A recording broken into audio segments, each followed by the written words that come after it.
Александр Дюма, Монте Кристо гүн. Бүлэг 1. Марселд. 1815 оны 2 дугаар сарын 27-ны өдөр. Норт Дам де ла Гард зогсоолын харуул Алсаас онгоц зөрч бүг мэдэгдэн дохио өгсөн нь Смирна, Прист, Неаполийн замыг туулан аялсан Парон хэмээх онгоц байлаа. Буудлын харуул заншсан ёсоор Ипцазиг өнгөрөн Моржин хошуу Риан арал хоёрын завсар ява өнөх хөлөг онгоцонд тулжчлаа. Марселд хөлөг онгоц ирэх бүр ихээхэн хөл хөдөлгөн болох ба тэр дундаа нутгийн хүн эзэмшдэг парон шиг хөлөг онгоц ирж буй тул төдөлгүй Яна талбай сониучрсан цугларсан олон мянган хүнээр дүүрв. Энэ завсар хөлөг онгоц галтуулын дэлбэлтээс Каласер, Жарос арлуудын дунд бий болсон хоолойг амжилттай гатлан Помиг тойрон наашлахаж бүх даргуулаа татаж далбаагаа дэлгэсэн ч аажуухан явахыг нь ажисан олон азгүй явдал тохиолджээ. Хэмээн тааварлав. Гэхдээ ямар нэгэн таагүй явдал учирчээ гэхэд онгоцон талаа биш гэдэг нь тодорхой гэж хашир нэг нь бодлоо.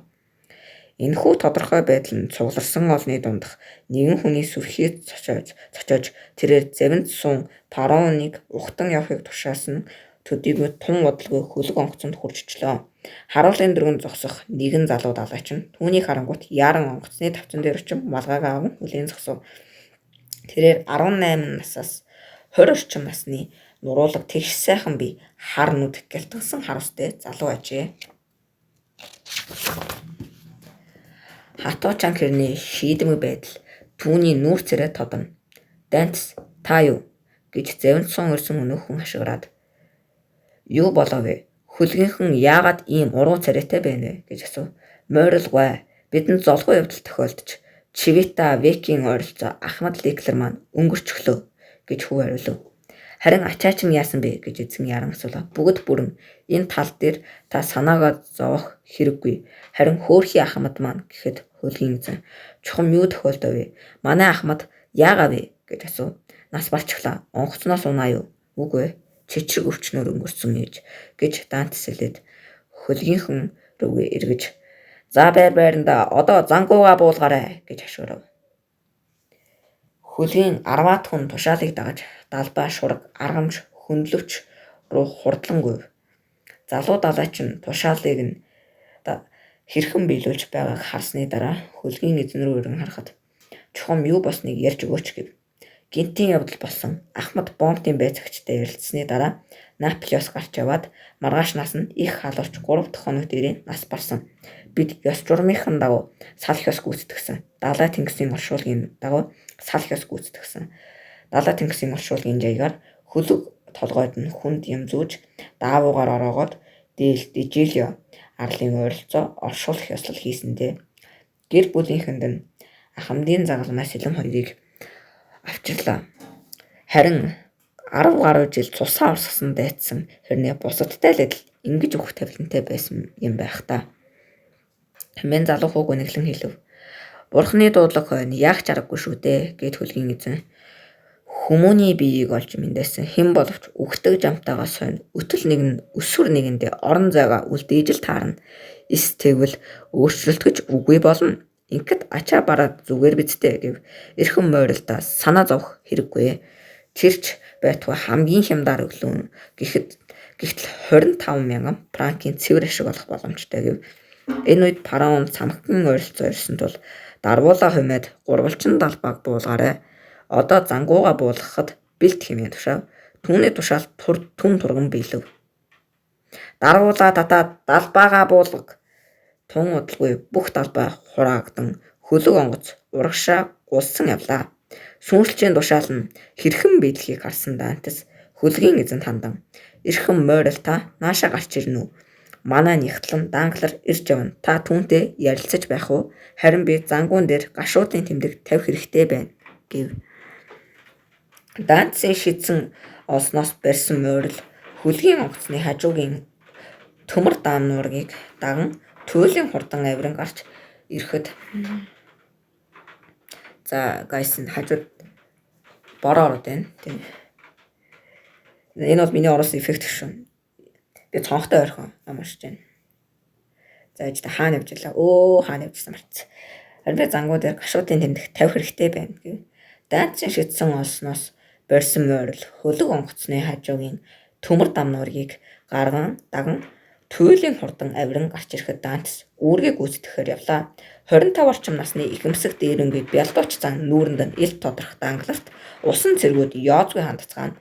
Харин тэр хэрээр өөрсдийг нь алагчлан харьцдаг ах дүү шиг ханддаг Данцыг хайрлахаж бидэнд тохиолдсон гүнигч явдлын талаар та сонссон биз дээ гэж дангалар асуув.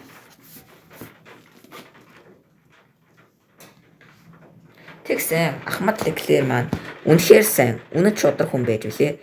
Насаараа тэнгис далайд аялсан гайхамшигтай туршлагатай Ахмад байсан юм да. Морил ба түүний хүү бүс яг түүн шиг хүнийг л ахмадын суулгах хэрэгтэй хэмээн дангалар хэлв. Түүнийг ийхүү хэлэхэд хөлгийн эзэн таны бодлоор энэ ажлыг хийхин тулд заавал хөгшрөх ёстой гэж үү? Чи Эдмоны харалтаа ахмадын туслагын үүргээ гайхалтай гүйцэтгэж байна шүү гэхэд тэрээр Данц руу тун яозгүй харснаа. Тийм ээ, яах аргагүй бие тоосон хүн дээ. Хөлгийн бүх удирдлагыг дур мэдэн авчгаад нааша яарвчлан ирэхийн оронд Элба арлын ойролцоо бүтэн хагас өдрийг өнгөрөөсөн. Шүү. Тгээгүй бол бид хамаагүй өмнө энд ирэх байлаа гэж хэлв. Ахмадын туслах болохоор удирдлагыг авсан байж таарна. Харин Элба арл дээр яагаад тэгэж утсан юм бол доо. Хөлөг онгоц бүрэн бүтэн байсан. Зугаацгал гэж бүтэн хагас өдрийг алдаа байлгүй гэхэд хөлгийн эзэм. Данцсаа хүрээдэр дээ гэв. Эзэн минь би хормын дараа очие гэж Данц сэрүүлв. Тэгээд усан цэргүүд тандан зангууга буулга гэлээ. Тэр дээр үгийнч тачигнангүйж зангуу буулаа. Тэнд харуул байсан ч Дантас сүүлчийн ажиллагаа дуустал ажлын байраа орхисонгүй. Тэрээр дарцгаа тал буулгаж далбаагаа зангидж хөндлөвчөө зөрүүлгэж тушаав. Харалтаа өөрийгөө хэдийн Ахмад гэд бодчихсон байгаа биз дээ гэж дангалар хэлэхэд тэр Ахмад болон шүү дээ гэж эзэн хариулв. Өрхөн морил энэ таны бодол хамтрагч нөхөдтэй нь батлаагүй байгаа шүү гэхэд яагаад Ахмад болгож болохгүй гэж насаар залуулж ажил хэрэгт бол үнэн шудраг туршлагатай хүн гэв.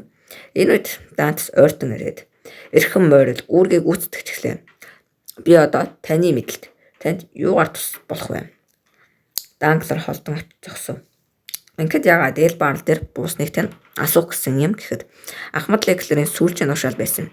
Амьсгаа хураахын өмнө надад дугтуутай бичөөгч Маршал Бертранд өгөөрэй гэсэн юм л гэв. Та түүнтэй уулзаа юу? Хинтээ Маршалтай тэгсэн. Морил эргэн тойрнаараа Данцын хажуу тийш нь аваачлаа. Эзэн хаа миний харснаар бол тэр эрүүс саруул байна лээ. Та түүнийг харсан гэж үү дээ. Намайг Маршал зохио өгөхөд тэр орж ирсэн. Та түүнтэй ямар нэг юм яриаггүй биз? Би биш, харин тэр надтай ярьсан л та. Тэр тэгээд юу гэжсэн бэ? Манай хөлөг онгоцны тухай бидний аяллаа чиглэл хөдлөх цаг ачаад тэшний талаар асуусан. Хэрэг би эзэн байгаад бас хөлөг онгоц ачаагүй байсан бол эзэн хаан худалдаж авахыг хүсэх байсан байх. Харин би усан онгоцыг морил ба түүний хүүснийх. Харин би бол зөвхөн Ахмадын үүрэг гүйцэтгэгч болохыг хэлсэн л дээ. Тэгэхэд эзэн хаан мэднэ. Өв залгамжилсан онгоцны эзэд байгаа юм. Нэг морил нь балансад манай хороонд алба хааж байсан гэсэн шүү. Тэгэлгүй яах вэ? Тэр бол миний аваг ах Поликар морил байгаа юм. Ахмад цолтой болтоо алба хаасан морил чи аваг ахад минь эзэн хаан түүнийг дурсан ярьсан гэдгийг заавал хэлээрэй. Хөөрхий хөгшин чиний хэлхийг сонсоод лав хагартлаа баярлаж нүлмэс унгаандаа гэж хөлгийн эзэн хэлэн түүний мөрөн дээр нөхөрсгөөр алгадав. Ахмад Леклерийн эцсийн хүсэлтийг биелүүлэхийн тулд Элба арал дээр зогсож зөв зүйл хийжээ. Гэхдээ энэ тухай нэг ч хүнд бити хэлээрэй. Хэрэв Маршал захидалд амжуулж эзэн хаантай уулзсан гэдэг хүмүүс мэдэх юм бол таагүй явдал тохиолдож мэдэн шүү. Надад муу зүйл тохиолдно гэж үү? Тэр дугтын дотор чухам юу байсныг би мэдэхгүй. Эзэн хааны тухайд бол ямар хүнээс асууж болох хамгийн энгийн зүйлүүдийг л надаас асуусан шүү дээ. Ноён морил намайг явахыг зөвшөөрнө. Бомбтын болон Хелгалийн төшмөлд ирж явна. Би очиж уулзах хэрэгтэй байна. Яв даа найз минь яв. Залууг зохих ажлаа гүйцэтгэхээр явсны дараа дангалар хөлгийн эзэн дээр хурж ирлээ. Та учрыг нь асуув. Танд манай хөлөг яагаад Порто Перо зогсон учрыг тайлбарласан болтой тийм үү? бүрэн дүүрэн тайлбар өгсөн. Сайн байна. Гэхдээ хүн үүргээ гүйцэд биелүүлэхгүй байгааг харахаар их хэцүү байх юм. Тэр үүргээ хангалттай биелүүлсэн байна. Ахмад Леклерийн тушаалаар Элба ард тус атсан юм байна. Ингээд танд Ахмад Леклерийн захидлыг өгсөнгүй юу? Хэн тэрвэ? Данц. Надад уу? Үгүй, тийм захидал өгсөнгүй. Ахмад Данцд дугтуунаас гадна бас нэг захидал өгөх болсон юм да. Та ингээд ямар дугтуу яриад байна? Данцын Порто Перод аваачсан дугтууг хэлж байна л да. Та тэр дугтууны талаар яаж мэдсэн юм бэ? Ахмадын өрөөний хажуугаар явж байгаад Данцд 2 зүйл өгч байхыг нь санаандгүй харчихсан юм л да. Сони юм да. Надад юм хэлээгүй дээ. Хэрв Ахмад надад захиад амжуулсан бол тэр өгөх ёстой юмсан. Тэгвэл ноён морил би буруу харсан байх. Та энэ тухай Данцд битгий хэлээрэй. Би үнэхээр андуулсан бололтой. Яг энэ үе залуу далаачин тэдэн дээр эргэж ирлээ. Данклер мөн л холдон одов. За Данц минь. Одоо чөлөөтэй болсон уу? Тэглээ ноёнтон. Гаалынхны шалгалт ийм хурдан дууслаа гэж юм. Гаалынханд бараануудынхаа жагсаалтыг өчглөө. Бомбтоос харуултай хамт ирсэн хүнд бичиг баримтуудаа өгсөн. Ингээд л дуусаа. Тэгвэл таны бүх ажил дуусчээ. Тийм ээ, бүх зүйл ном журмаараа байна. Сайн байна. Тэгвэл одоо манайд очиж хоолцгоё. Таны санал үнэхээр талархаж байна. Гэхдээ та намайг уучлаарай. Би хурдан аавтайгаа очиж уулзах хэрэгтэй байна л да. Тэгвэл яах вэ? Таны зүв. Таныг сайн хүү гэдгийг би сайн мэднэ.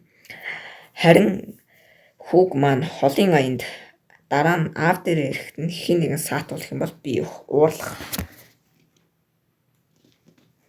байсан. Аав маань эрүүл сарвал байдаг байгаа да. Та түүний талаар сураг сонсоогүй биз. Хэдийгээр би түүний хараагүй ч гэсэн инх тунх байгаа гэдэгт нь итгэлтэй байна. Тийм байхаа аав маань намайг хүлээгээд л өрөөндөө сууж байгаа байх.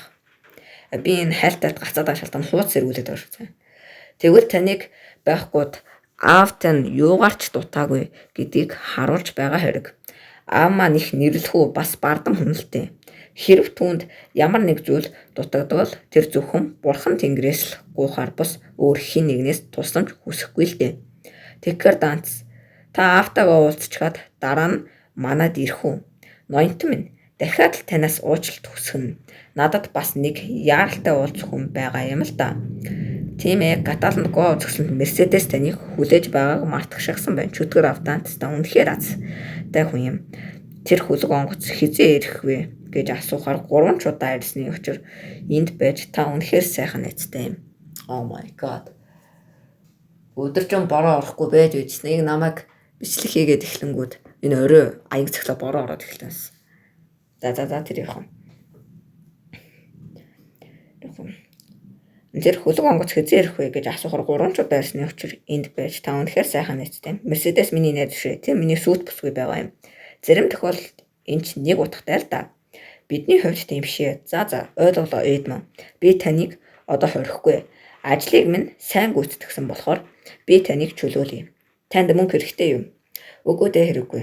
Далайд явж байх хугацааны 3 сарын цалин маань хിവэрэ байгаа. Та үнэхээр нямба хүн юм. Ноёнтон эцэг маань ядан хүн шүү дээ. Тийм ээ би мэднэ. За одоо явдаа. Тэгэхээр би чөлөөтэй болчихгүй. Хорив танд өөр хэлэх зүйл байхгүй бол өөр зүйл алгадаа. Ахмад Леклер өнгөрөх үедээ надад ямар нэг зүйл дамжуулахыг хүссэн юу? Тэр нь албарх үедээ бичих чадваргүй байсан л та. Би гинт саналаа танаас чөлөө хүсэх гэсэн юм. Хурмаа ихийн тулд тийм ээ бас Парис ороход бололгүй яах вэ? Бид ачаагаа сар хагас орчин буулгана. Тэгээд 3 сарын дараа дахин аялалд гарна. Харин тэр үед чи заавал байх ёстой. Учир нь Парон Ахмадгүйгээр аялалд гарахгүй шүү дээ. Таасаа юу гэсэн бэ? Ахмадгүйгээр гэв гэж Данц дуалдлаа. Ноён морил болгоомжтойгоор яриарэ. Та миний нууцхан гордлогод найдвар төрүүлж байна шүү. Та намайг Парон хөлгөөнгөтний Ахмад болохоор шийдэв. Найз минь хэрэг би ганцаараа шийдвэр гаргадаг байсан бол хэдийн танд гараа сунгаад баяр хүргэх байсан. Гэвч надад хамтрагч би. Гэтэ эхний санал таны талд байна. Хоёр дахь саналыг адилхан болгохын тулд би бүхнийг хийнэ гэдгээ амлын найз минь. Ноёнтон минь танд аавынхаа бас Мерседесийнхээ нэрийн өмнөөс талархаж байна гэж залуу нулимс мэлтэлцүүлэн дуалтлаа. Данц миний шудраг хүмүүсийг бурхан тэнгэр харж үздэг юм шүү дээ. Одоо яв аавтайгаа бас Мерседестэйгээ уулзаж үз. Харин дараа нь Манайд заавал ирээрэй. Та надтай цуг эрэг рүү явахгүй юм уу? Үгүй ээ, би энд үлдэж данглартай данс тооцоогоо. За хуу зэргүүлээд.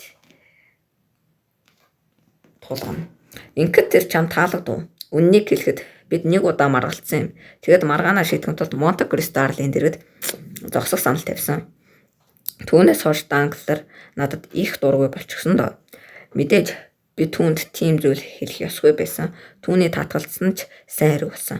Найз нөхрийн хувьд ийм асуудал гарсан ч нягтлан бодогчийн хувьд түүнтэй ярих зүйл байхгүй. Хэрв чи хөлөг онгоцны ахмад байсан бол тэр маргааны дараа түүнийг энд хിവэр үлдээх байсан уу? Би ахмад бас туслаханч байла эцнийхээ итгэлийг хүлээж үүрэг хариуцлага үүрч байгаа хүмүүст хүндэтгэлтэй хандах байсан. Чи үнэхээр бүх талаараа сайн залуу юм. Одоо харин яв да. Тэгэхээр би бүрэн чөлөөтэй болчих уу? Яв да, би яв гэж хэлээд байна шүү дээ. Би таны завийг аваад явчихгүй. Тэг. Баяртай ноён морил. Танд үнэхээр их баярлалаа. Баяртай дантс. Залуу далайчин зав руу үсрэн буугаад канибер гудамж руу явахыг тушаав. Зав Орлеаны далайн эрэг хүртэл 2 игнэ болон зогссон учраас онгоцнуудын дундуур хурдан давхилаа. Хөлгийн эзэн түүнийг эрэг хүртэл нэмсэглэн ажигласаар байлаа. Залуу эрэг дээр үсрэн буугаад бөөн хүмүүсийн дунд орон алга болов. Эзэн эргэн хараад дангларыг олж харлаа. Тэр мөн далайчин залуу харцаараа үтгэж гэвч холдон одож буй залууг өд 2 хүний харц асар их ялгаатай байлаа. За ингээд нэгдүгээр бүлэг дуслаа, бүлэг 1 дуслаа нэг ирсэн юм. За тэгээд цаашдаа жүүлгээр усан дагуур 20,000 бээр Александр Дюма Монте Кристо гүн хоёрыг сөөлжлөөд явна. Солио явна гэсэн үг. Одоо энэ бичлэгний дараа жүүлгээр усан дагуур 20,000 бээр аясны 16, 17 дугаар бүлгүүд нь орно. Гэхдээ одоо харагдаж байгаа яг энэ хувийн 30% төрөсөн тохиол. Дараагийн бичлэг орно шүү. Тийм тэгээд. За өөрч нэг хэлэх юм алгадав. Барт